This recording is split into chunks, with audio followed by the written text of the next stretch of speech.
صفات اللہ نے سب سے پہلے بیان فرمائی۔ مومن وہ جو بغیر دیکھے ایمان لاتا ہے، پہلی بات بغیر دیکھے اللہ کو مانتا ہے۔ رسول اللہ صلی اللہ تعالیٰ علیہ وسلم نے ارشاد فرمایا، جو اللہ کے دیدار کا مشتاق ہوگا اس کی تمنا یہ ہوگی کہ یا اللہ میں نے دنیا میں تجھے دیکھا نہیں ہے، لیکن قیامت کے دن مجھے تو اپنا دیدار کرا دینا، مجھے اپنا جلوہ دکھا دینا، مجھے یا اللہ تیری ذات کا دیدار عطا فرما دینا۔ حضور فرماتے ہیں قیامت کے دن اللہ بغیر حساب و کتاب ایسے بندے کو جنت میں داخلہ عطا فرما دے گا جس کی تمنا یہ تھی کہ میں نے بغیر دیکھے تیرا کلمہ پڑھا، تجھے معبود کہا، تجھے وحدہ لا شریک مانا۔ اب دوسری شرط یہ بیان کی کہ وہ نماز قائم کرتے ہیں، نماز کے بڑے پابند ہیں، پنکچوئل ہے، بہت پابندی کے ساتھ نماز ادا کرتے ہیں۔ تیسری شرط، جو اللہ نے ان کو دی ہے روزی، اس روزی میں سے اللہ کی راہ میں خرچ کرتے ہیں۔ وہ یہ نہیں کہتے کہ میں نے خرچ کیا، وہ یہ کہتے کہ اللہ کا دیا تھا، اللہ کی راہ میں نے خرچ کر دیا۔ کتنا اچھا ذہن دیا قرآن نے، کتنی پیاری بات سمجھائی کہ وہ مما رزقناہم ينفقون، جو ان کے اللہ نے ان کو روزی دی ہے اسی روزی میں سے اللہ کے نام پہ خرچ کرتے ہیں، اسی روزی میں سے اللہ کے نام پہ لوگوں کی مدد کرتے ہیں۔ آپ کو چند باتیں بتاؤں، صحابہ کا مدد کرنے کا انداز کیا تھا۔ ایک دن حضرت عمر رضی اللہ تعالیٰ عنہ مدینہ منورہ کے داخلی رستے پر گشت کر رہے تھے، جہاں پہ مدینے میں لوگ داخل ہوتے ہیں۔ وہاں پر آپ نے دیکھا کہ ایک آدمی پریشان ہے اور ایک عورت ہے جو پردے کے پیچھے جو ہے وہ درد سے کرا رہی ہے، چلا رہی ہے، اور اس کی درد کی وجہ سے آواز بلند ہو رہی ہے۔ حضرت عمر رضی اللہ تعالیٰ عنہ گشت لگا رہے تھے، تو آپ نے اس آدمی سے پوچھا، میرے بھائی کیا بات ہے، تو پریشان نظر آ رہا ہے؟ اس نے کہا ہاں، ہم فلاں علاقے سے آ رہے ہیں اور امیر المومنین عمر ابن خطاب سے ملنے جا رہے ہیں، لیکن ہوا یہ کہ میری بیوی کو درد زا یعنی لیبر پین، عورتوں کو جو ہوتا ہے حمل کے وقت کی تکلیف شروع ہو گئی، ایسے لگتا ہے کہ میرے یہاں بچے کی ولادت ہوگی اور میرے پاس کوئی شناسہ بھی نہیں، کوئی رشتہ دار بھی نہیں، کوئی قبیلے والا بھی نہیں، اس لیے میں پریشان ہوں کہ میری بیوی کی اس وقت کون مدد کرے گا اور کون ہے جو اس وقت جو ہے ہمارے لیے آسانی کر دے گا۔ حضرت عمر نے کہا ٹھہرو، پھر گئے اپنے گھر، ان کے یہاں ان کی بیوی موجود تھی، حضرت ام کلثوم ابن علی، حضرت علی کی بیٹی ام کلثوم رضی اللہ تعالیٰ عنہ۔ حضرت عمر نے اس سے کہا، ام کلثوم کیا تو آج نیکی کمانے کی تمنا رکھتی ہیں؟ تو انہوں نے کہا، امیر المومنین ہماری تمنا تو یہ ہوتی ہے کہ ہم اللہ کے نام پر اور اللہ کی رضا کے لیے خوب نیکیاں بٹورے، سونا تو ہوتا رہے گا، رات کا وقت ہے، آرام تو ہوتا رہے گا، آپ جو مجھے نیکی کرانا چاہتے ہیں میں اس کے لیے تیار ہوں۔ حضرت ام کلثوم نے سے کہا کہ پھر جو بچے پیدائش کے وقت، چچا کے وقت اور ولادت کے وقت جو چیزیں لگتی ہیں وہ ساری چیزیں جمع کر لو، ہمیں ایک اپنے بھائی کی مدد کرنے جانا ہے۔ حضرت عمر کی بیوی حضرت ام کلثوم نے ساری چیزیں جمع کی اور جا کر کے اس مسافر کی مدد کے لیے پہنچ گئی، اندر چلی گئی پردے کے پیچھے۔ حضرت عمر رضی اللہ تعالیٰ عنہ نے اپنے ہاتھ سے لکڑی جمع کی، آگ لگائی گئی، کھانا پکایا گیا اور ساری چیزیں اس کی جو لگنے والی تھی مسافر کے لیے وہ ساری چیزوں کا انتظام کیا۔ کچھ دیر کے بعد ایک بچے کے پیدا ہونے کی آواز آئی، اندر سے ام کلثوم ابن علی رضی اللہ تعالیٰ عنہ نے کہا، مبارک ہو امیر المومنین، تم چچا بن گئے اور تمہارے اسلامی بھائی کو اللہ نے بیٹا عطا فرما دیا ہے۔ جیسے اس نے سنا امیر المومنین عمر، یہ میرے سردار ہیں جن سے قیصر اور کسریٰ اور روم کے تاجدار کہتے ہیں، جن کی حکومت اللہ نے قیصر کو بھی عطا فرمائی ہے، 23 لاکھ مربع میل کا سلطان اعظم، اتنا عظیم الشان خلیفہ جن کی عظمت کا عالم یہ ہے کہ پورے دنیا کفر اور سارے مشرک جن سے کانپتے ہیں ڈرتے ہیں، اور وہ میری بچے کی ولادت کے وقت اپنی بیوی کو لے کر کے آ گئے رات کی تنہائی میں، جب کوئی مدد کرنے والا نہیں ہے، یہ آ کر کے میری مدد کر رہے ہیں، اور مدد کا انداز یہ ہے کسی خادم کو، کسی بادی کو، کسی غلام کو نہیں، بلکہ اپنے آپ اور اپنی بیوی کو لے کر کے تشریف لائے ہیں۔ تو اس نے کہا کہ آپ امیر المومنین عمر بن خطاب ہیں جن کے پاس میں آ رہا تھا اور جن کے پاس اپنی مشکل کے لیے مدد طلب کر رہا تھا۔ کہا ہاں میں عمر ہوں، گھبرانے کی ضرورت نہیں ہے، ہم نے یہ سب کچھ اپنے اللہ کی رضا کے لیے کیا۔ پھر اس کو اطمینان دلایا، کھانا کھلایا، اس کی بیوی کو بھی کھانا کھلایا، بچے کی ساری چیزیں کی، اس کے بعد اپنی بیوی کو لے کر کے آئے۔ صبح جب اگلے دن وہ شخص مدینے میں آیا تو دیکھتا ہے کہ کل والا جو خدمت کرنے والا، مدد کرنے والا شخص ہے، صحابہ کی جماعت اور سارے مسلمانوں کی جماعت اس کے سامنے موجود ہے، اور وہ قیصر و کسریٰ کے فیصلے مسجد نبوی کی چٹائی پہ بیٹھ کر کے فرما رہا ہے۔ قیصر و کسریٰ کی تقدیر لکھنے والا اور قیصر و کسریٰ میں حکمرانی کرنے والا عظیم الشان عمر بن خطاب رضی اللہ تعالیٰ عنہ امیر المومنین جلد موجود ہے۔ پھر اس نے اپنی باتیں پیش کی۔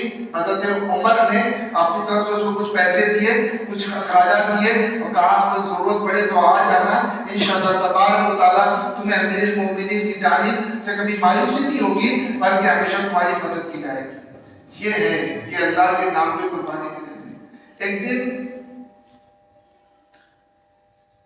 عطا بن عبید کہتے ہیں کہ میں نے عمر کو مدینے کی گلیوں میں گھومتے ہوئے دیکھا۔ میں نے سوچا کہ دیکھتا ہوں کہ کس کی محفل میں جا کے بیٹھتے ہیں اور کیا عبادت کرتے ہیں، کیا تلاوت کرتے ہیں، رات کا معمول حضرت عمر کا کیا ہے۔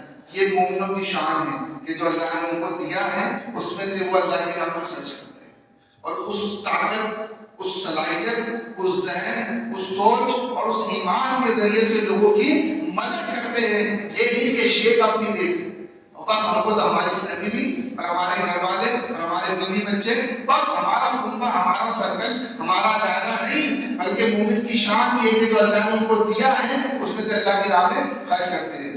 تو عطا کہتے ہیں کہ عطا بن عبید کہتے ہیں کہ میں حضرت عمر کے مدینے میں گھومتے وقت ان کے پیچھے لگ گیا، کہا دیکھتا ہوں کہاں جا کے بیٹھتے ہیں، کون سی محفل میں ہوتے ہیں، کیا تلاوت کرتے ہیں، کیا عبادت کرتے ہیں، ان کا معمول کیا ہے۔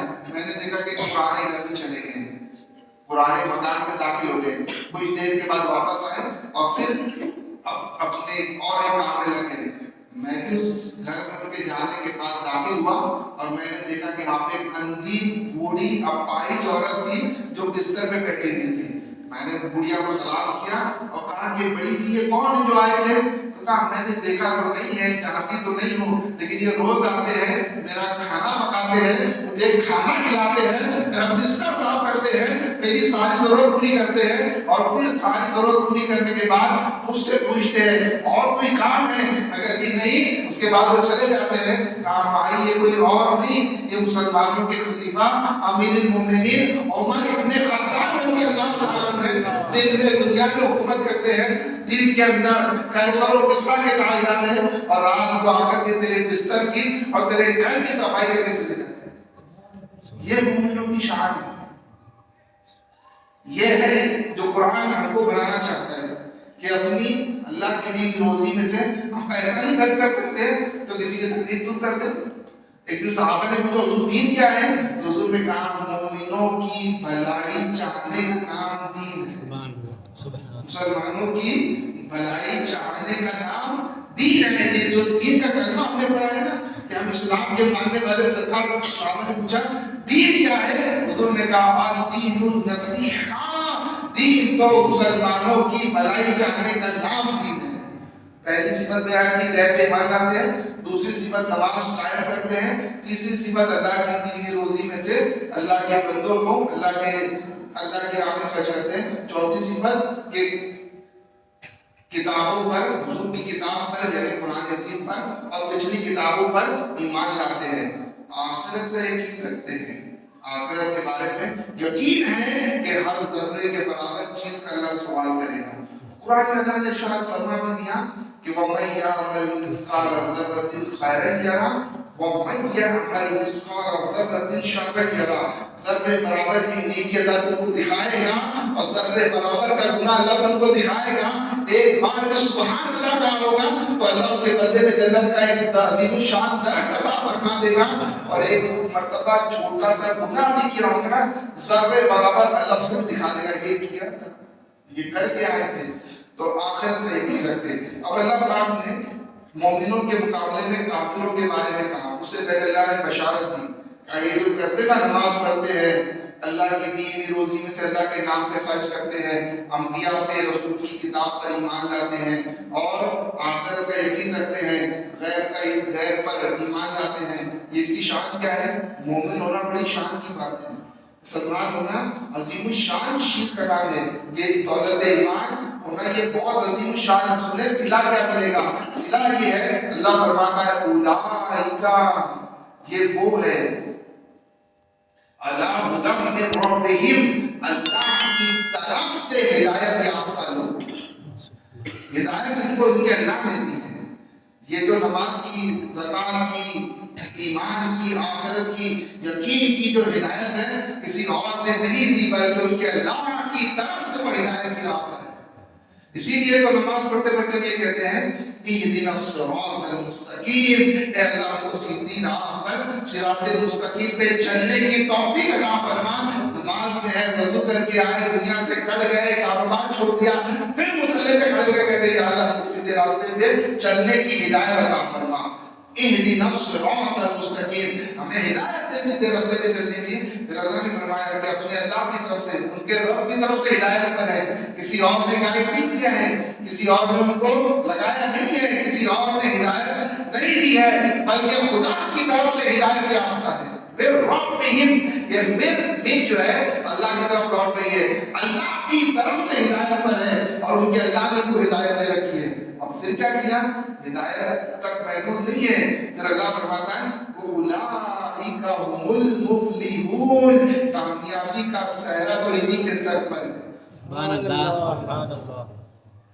اگرچہ غریب ہے، اگرچہ دنیا کے معاملات کے اندر بہت اچھی غذا نہیں کھاتے، اچھا لباس نہیں پہنتے، اچھے مکان نہیں ہے، دنیا کے اعتبار سے تو یہ بہت کم تر ہے، لیکن اللہ فرماتا ہے فلاح، کامیابی، سکسیس ویلی کے قدموں میں ہے. اللہ نے کو کامیاب بنا دیا ہے. اولئک هم المفلحون، یہی یہ حصر ہے، حصر. اولئک هم المفلحون، فلاح، کامیابی، عزت سب انہی کے لیے ہے. اللہ نے فرمایا. اب اللہ کافروں کے بارے میں فرماتا ہے، غور سے سنیے. ان الذین کفروا، وہ بے شک جن کی قسمت میں کفر تھا، سواء علیہم انذرتہم ام لم تنذرہم لا یؤمنون، انہیں برابر ہے تم انہیں ڈراؤ یا نہ ڈراؤ، یہ ایمان لانے والے نہیں. مدینے میں ایک بستی تھی یہودیوں کی. وہ بستی میں سارے کٹر یہودی آگے بس گئے تھے اور حضور کی تعلیمات پر وہ عمل نہیں کرتے تھے اور جا کے لوگوں کو بہکاتے تھے، جا کے کہتے تھے ایمان مت لاؤ، ایمان مت لاؤ. حالانکہ یہودی جانتے تھے کہ یہ اللہ کے سچے نبی ہیں اور حضور ان کی طلب میں، ان کی طرف میں دن رات جا کے بستی میں جا کے دعوت دیتے تھے اور جا کے سمجھاتے تھے کہ ایمان لے آؤ، ایمان لے آؤ، ایمان لے آؤ. سرکار نے ان کے لیے قرآن نے کہا فَلَعَلَّكَ بَاقِعٌ نَفْسَكَ، کہ اپنی جان میں کھیل جاؤ گے. اگر یہ ایمان نہ لائے اور تمہاری بات نہ مانی تو میرے محبوب تم ان کا کام کھا کر کے اور ان کے غم کے صدمے کے چکر میں اور ان کے غم کے حوالے سے اتنے غمگین پریشان رہتے ہو کہ یہ ایمان لے آئے، ایمان لے آئے، ایمان لے آئے. ایسے لگ رہا جیسے اپنی جان میں کھیل جاؤ گے. پتا چلا کہ محبوب اللہ کا حبیب حضور رحمت عالم صلی اللہ علیہ وسلم صرف رسمی طور پہ دعوت نہیں دیتے تھے بلکہ چاہتے یہ تھے کہ جو دعوت دی ہے لوگ اس پہ عمل کرے. اور اتنی محنت شدت کے ساتھ صحابہ کہتے ہیں کہ رسول اللہ 70 مرتبہ لوگوں کو جا کے دعوت دیتے تھے. کتنی مرتبہ؟ ہم تو 2-3 مرتبہ اپنے بیٹے کو بولتے نماز پڑھ کو جا، نماز کو جا، نہیں سنتا نہیں حضرت. کتنی مرتبہ کہا؟ وہ زیادہ نہیں اس کے پیچھے رکھتے. اللہ کے حبیب تو جان کے دشمنوں کو اور جن کے نصیب میں کفر ہے ان کی بھی پاس جا کے 70 مرتبہ کہتے تھے آؤ نماز کے لیے، قرآن اللہ کی وحدانیت پر آؤ، میری رسالت پہ آؤ، آخرت کے یقین پہ آؤ، 70 مرتبہ۔ قرآن نے کہا کہ جان ہی گوا دو گے، اپنی جان دے دو گے اگر ایمان نہ لائے اس کام میں، اور اللہ پاک کے محبوب یہ کہا اللہ تنذرہم، چاہے ڈراؤ یا نہ ڈراؤ وہ ایمان لانے والے نہیں، لا یؤمنون، یہ یؤمنون مضارع کا صیغہ ہے، کبھی ایمان نہیں لانے والے۔ پھر اللہ نے فرمایا ختم اللہ علی قلوبہم، اللہ نے ان کے دل پہ مہر لگا دی ہے۔ صحابہ کہتے ہیں کہ یہ بدر کے مارے گئے کافر تھے، بدر میں جو 72 مارے گئے تھے کافر اتنے کٹر دشمن تھے کہ حضور کی نصیحتوں کو، حضور صلی اللہ علیہ وسلم کے پیغام کو مانتے ہی نہیں تھے۔